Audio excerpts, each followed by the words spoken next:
This London Talk video is brought to you by Yakult. Yakult पाचन में सुधार और प्रतिरक्षा बढ़ाने में मदद करता है। प्रतिदिन याकुल्ट का सेवन करें।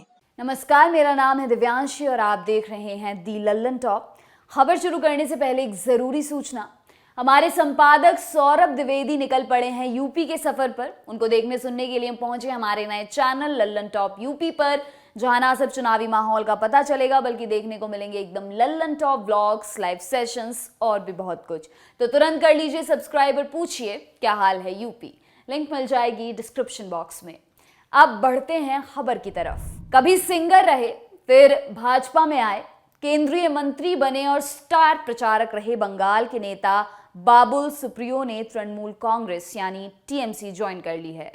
खास बात यह कि बाबुल का यह फैसला उनके राजनीति छोड़ने का ऐलान करने के करीब 1.5 महीने के बाद आया है। 18 सितंबर को उन्होंने टीएमसी ज्वाइन की। ममता बनर्जी के भतीजे और सांसद अभिषेक बनर्जी और डेरेक ओब्रायन की मौजूदगी में उन्होंने नई पार्टी का हाथ थामा। टीएमसी की ओर से बयान जारी कर उनका पार्टी में स्वागत भी कर दिया गया। साथ ही टीएमसी का यह भी कहना है कि और भी भाजपा नेता उनके संपर्क में हैं। बाबुल के टीएमसी में जाने की खबर आते ही ट्विटर पर भी हैशटैग बाबुल सुप्रियो ट्रेंड करने लगा। 2019 के लोकसभा चुनाव में पश्चिम बंगाल की आसनसोल सीट से दूसरी बार वो बीजेपी के टिकट पर जीते थे। उसके बाद वो पश्चिम बंगाल विधानसभा चुनाव 2021 में बीजेपी की तरफ से सक्रिय रहे।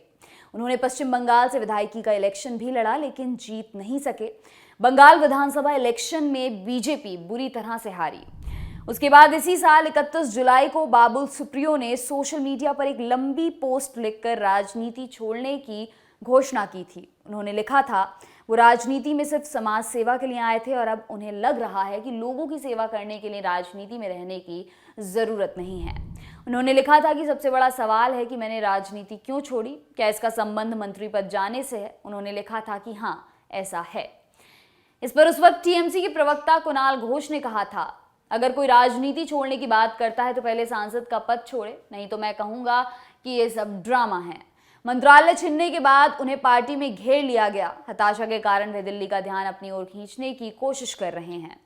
तब बाबुल ने कहा था कि वे सांसद के पद से भी इस्तीफा दे देंगे, लेकिन कुछ ही दिन में उनका रुख बदल गया था। तब उन्होंने कहा था कि वे राजनीति को तो अलविदा कह रहे हैं लेकिन सांसद बने रहेंगे। उस वक्त तो बाबुल ने यह भी कहा था कि वे बीजेपी के थे और बीजेपी के ही रहेंगे, लेकिन 1.5 महीने के भीतर ही दूसरी तस्वीर सामने आ गई है और इसमें वो टीएमसी के हैं। अब बाबुल ने कहा है कि उनके दोस्तों और शुभचिंतकों ने उन्हें बहुत समझाया कि राजनीति छोड़ने का फैसला सही नहीं था, इसलिए अब बंगाल की जनता की खातिर वे वापस आए हैं।